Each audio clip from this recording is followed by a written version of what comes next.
Let me tell you something I wish someone had told me earlier in my life. Rejection does not always come dressed as failure.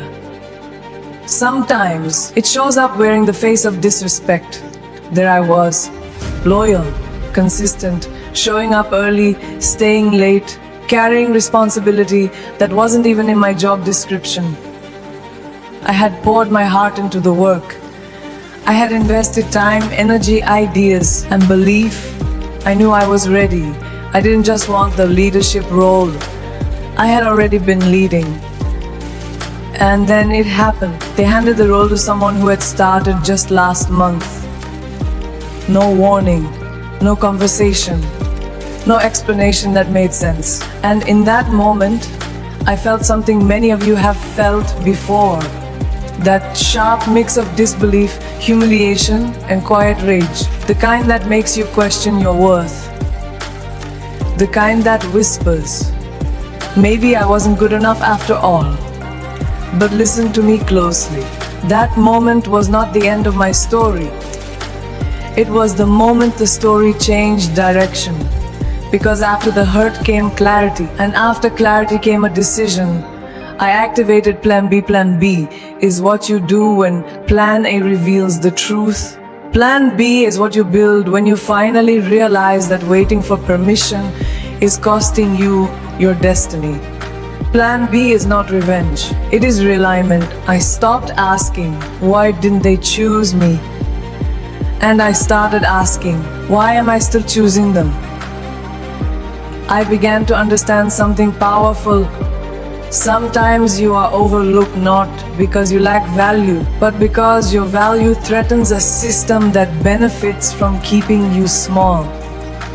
So instead of shrinking, I expanded. Instead of begging for a seat, I built my own table.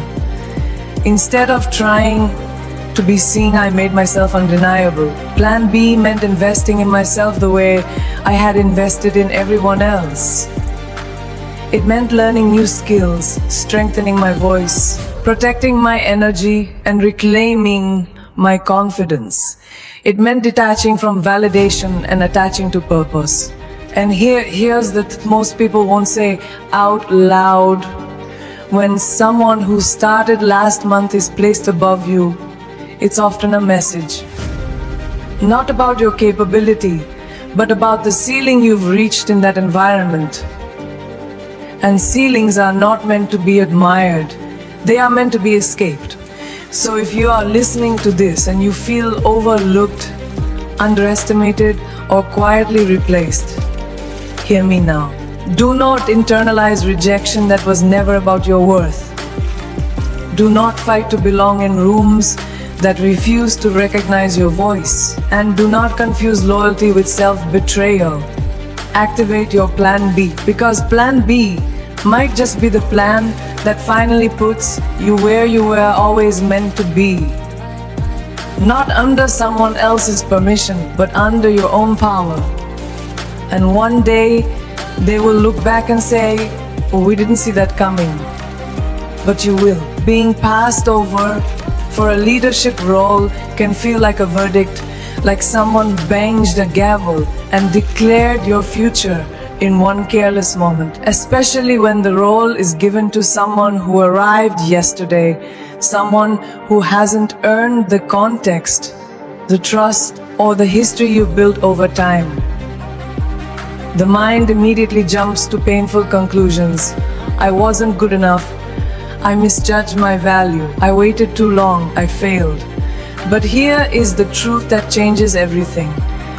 Being passed over is not a sentence, it is information.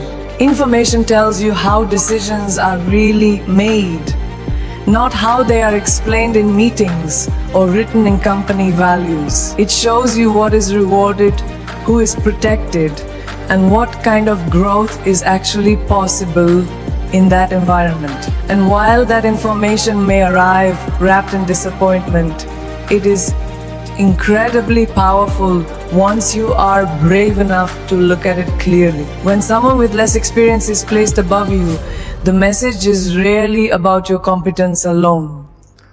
Often, it reveals unseen dynamics, favoritism, comfort, politics, fear of change, or a preference for control over capability. Sometimes your experience makes others uncomfortable because experience brings perspective and perspective brings questions. In systems that prefer obedience over leadership, questioning is quietly punished even if your performance is exceptional. This is why taking the moment personally can trap you. Personalizing a structural decision turns insight into insecurity. Instead of asking, "What does this say about me?" the more powerful question becomes, "What does this reveal about this place?" That shift changes everything because now you are no longer shrinking under rejection, you are standing above it, observing it, learning from it. Information also tells you about ceilings. Every environment has one. A ceiling of growth, a ceiling of influence, a ceiling of recognition. When you hit it, no amount of effort breaks through because ceilings are not cracked by effort. They are escaped by movement. Being passed over can be the clearest sign that you've reached the highest point. This space will allow you to grow, not because you are incapable, but because the system is complete without your advancement. This is where many people get stuck. They keep trying to prove themselves to people who have already decided how much room they're willing to give. They work harder, stay quieter, wait longer, hoping patience will eventually be rewarded. But information is only useful if you act on it. Ignoring it doesn't make it disappear, it just delays your evolution. Another hidden gift of being passed over is clarity about alignment. When your values, effort, and vision no longer match the direction of leadership, friction begins to show.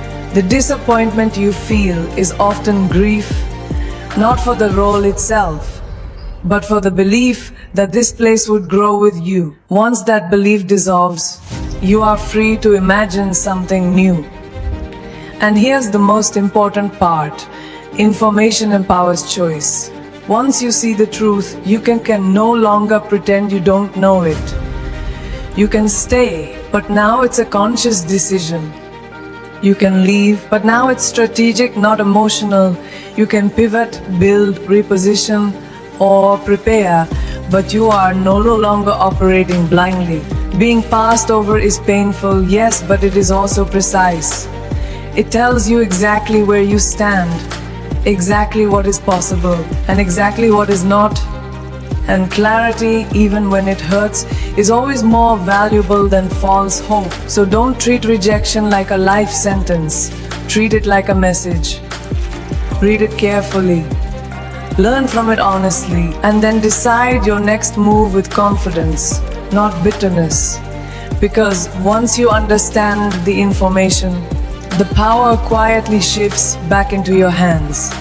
Loyalty is often praised as a virtue, something noble, something that proves character. We are taught to stay, to endure, to commit, to prove ourselves through patience and sacrifice. And in healthy environments, loyalty is mutual. It is rewarded with growth, trust, opportunity, and respect. But when loyalty is one-sided, when it is demanded but never returned, it quietly transforms into something dangerous. Loyalty without growth becomes self-sabotage. Many people stay long after the signs are clear. They stay because they remember how things used to be, because they feel responsible, because they were once given a chance and now feel indebted. They stay because leaving feels disloyal, ungrateful, or risky. So they keep giving more, hoping consistency will eventually be recognized. But consistency in the wrong place does not create advancement. It creates invisibility. When you are loyal to a system that no longer invests in your development, you begin to shrink without realizing it. You stop sharing bold ideas. You stop advocating for yourself.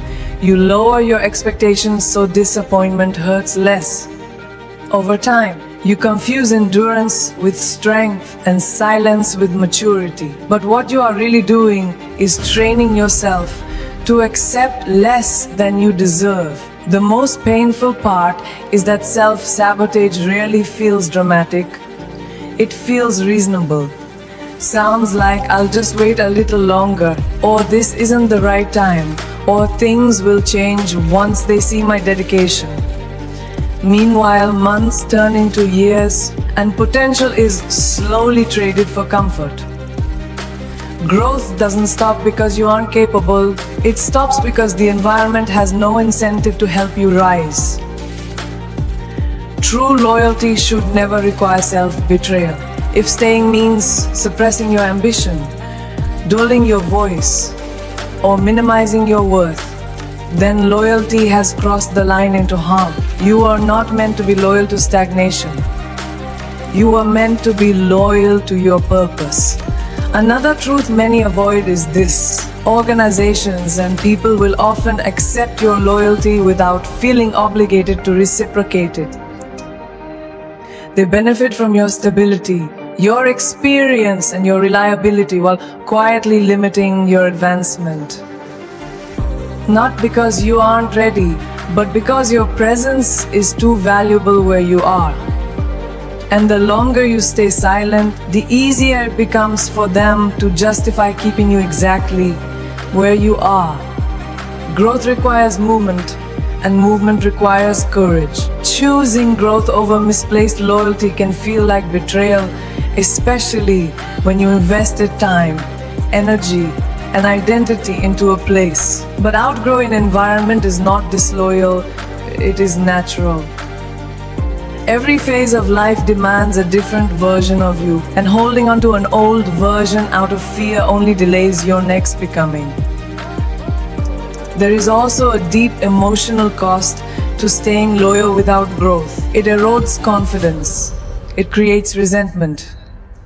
It disconnects you from your own intuition. You start doubting yourself, even though the situation, not your ability, is the problem. Over time, this internal conflict drains your creativity and dims your belief in what's possible. Choosing yourself is not abandonment. It is alignment. When you honor your growth, you honor the work you've already done. You acknowledge that your journey didn't lead here just to stop. Loyalty should evolve as you evolve. And when it doesn't, it's a signal, not a failure. So ask yourself honestly, is this loyalty expanding me, or is it keeping me small? If staying no longer stretches you, challenges you, or respects you, then the bravest act of loyalty may be to your future self. Because when growth is no longer available where you are, staying is not strength, it is self-sabotage. When people hear the words Plan B, they often assume failure, as if it's the option you choose when your first dream collapses. But the truth is far more powerful. Plan B is not about escape, it is about ownership. It is the moment you stop waiting for permission and start taking responsibility for your future with clarity and intention. Most people don't activate Plan B because they are weak. They activate it because they are awake to the realization that their growth has been outsourced to systems that do not prioritize it. Awake to the understanding that potential without agency is wasted energy. Plan B begins the instant you decide that your destiny will no longer be decided in rooms where you are not fully seen or valued. Escaping is emotional, it is reactive. It is fueled by anger, embarrassment, or hurt. Ownership, on the other hand, is calm, strategic, and grounded. Ownership, I see what this situation truly is, and I choose my next move deliberately. There is no rush, no public announcement, no dramatic exit. There is preparation, focus, and quiet resolve. Plan B is built in silence long before it is revealed in action. It starts with skill building, expanding knowledge, strengthening confidence, and reclaiming personal power. It is updating your mindset before you update your resume. It is learning how to advocate for yourself, how to monetize your strengths, how to lead without a title. Ownership means recognizing that leadership is not something given, it is something embodied. One of the most transformative shifts that comes with Plan B is the release of validation. When you stop chasing approval from those who overlook you, your energy returns to you. You stop performing and start producing. You stop proving and start creating. And in that space, your work becomes more authentic, more impactful, and more aligned with who you truly are. Ownership also requires honesty. Honest assessment of what you need to learn, what habits must change, and what fears have been holding you back. Plan B is not about blaming the system or glorifying struggle. It is about self-responsibility. It asks hard questions. What am I avoiding? Where have I been playing safe? What version of myself is required for the next level? Another key part of Plan B is leverage. You begin to understand the value you bring and how to position it effectively. You stop waiting for opportunities and start designing them. You build networks instead of dependencies. You invest in yourself the way you once invested in institutions, hoping they would invest back. This shift changes the power dynamic completely. Ownership also brings patience. Unlike escape, which seeks immediate relief, ownership is willing to endure short-term discomfort for long-term freedom. You may stay while you prepare. You may observe while you grow. You may appear still while you are internally transforming. Plan B does not announce itself prematurely. It unfolds when the foundation is strong enough to support it. Perhaps the most liberating aspect of Plan B is this: it returns choice to you. You are no longer trapped by circumstances, titles, or timelines. You act from intention, not desperation. And when the moment comes to move, you move with confidence, not fear. So understand this clearly: choosing Plan B does not mean you lost. It means you took ownership. It means you refuse to give your power away to disappointment. It means you recognize that the most important leadership role you will ever hold is leadership over your own life. There is a moment in every growth journey when you realize that waiting to be recognized is exhausting. You work hard, you show up consistently, you exceed expectations, and still you find yourself unseen. Recognition becomes something you hope for, something you chase, something that feels just out of reach. But here is the shift that changes everything. Recognition is granted, authority is built. When you ask for recognition, you place your worth in someone else's hands. You wait for approval, praise, titles, or permission to validate what you already know about yourself. And the truth is, people who control recognition often do so strategically. They give it sparingly or selectively or conditionally because it keeps others dependent. Authority, however, does not require permission. It commands respect through substance, consistency, and impact. Authority is not loud. It does not announce itself. It is felt. It is the quiet confidence that comes from mastery. It is the calm presence of someone who understands their craft deeply enough to lead without forcing. Authority grows when you invest in depth rather than visibility. When you choose excellence over applause. Building authority means focusing on what you can control: your skills, your knowledge, your integrity, your ability to solve real problems. It means becoming so competent that your contribution cannot be ignored, even if your name is temporarily overlooked. Authority makes recognition irrelevant because people begin to seek you out, not because of your title, but because of your value. One of the most powerful things about authority is that it travels with you. Titles are temporary and location bound. Authority is transferable. You take it with you into new rooms, new industries, new challenges. It does not disappear when a job ends or a role changes because it lives within you.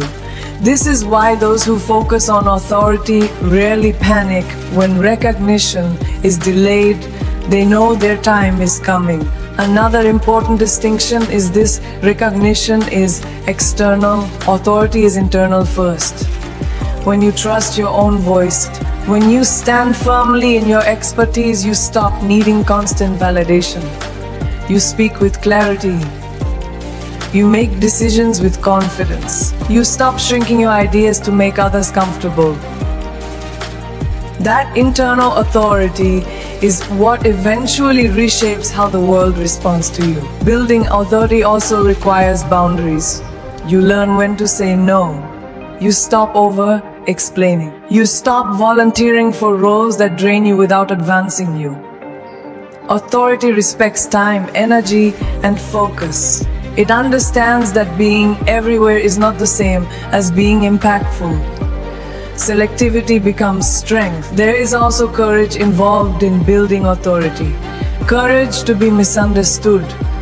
Courage to stand apart. Courage to let your work speak even when your name is not called. This phase can feel lonely because you are no longer performing for praise. You are preparing for influence. But loneliness in growth is temporary and influence is lasting. When authority is established, recognition follows naturally, not as a favor, but as a response. People begin to listen differently. Opportunities appear without begging. Doors open without knocking. And the best part is, even if recognition never comes from the place you expected, you no longer need it to move forward. So stop asking to be seen. Start becoming undeniable. Build the kind of authority that doesn't wait for applause, because when authority leads, recognition has no choice but to follow. Rejection has a way of feeling final. When a door closes in front of you, especially one you believed you had earned the right to walk through, it can feel like the universe has made a cruel decision on your behalf. The mind immediately searches for what went wrong, what was lacking, what should have been done differently. But rejection, when viewed through a wider lens, is rarely an ending. More often, it is a redirection towards something bigger than what you originally imagined. Most people assume that rejection means they were not chosen because they were not enough.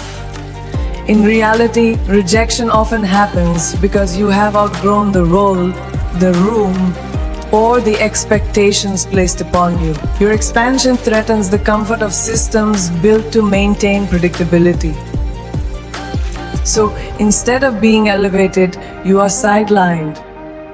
Not because you lack potential, but because your potential cannot be contained within the existing structure. Redirection does not arrive gently.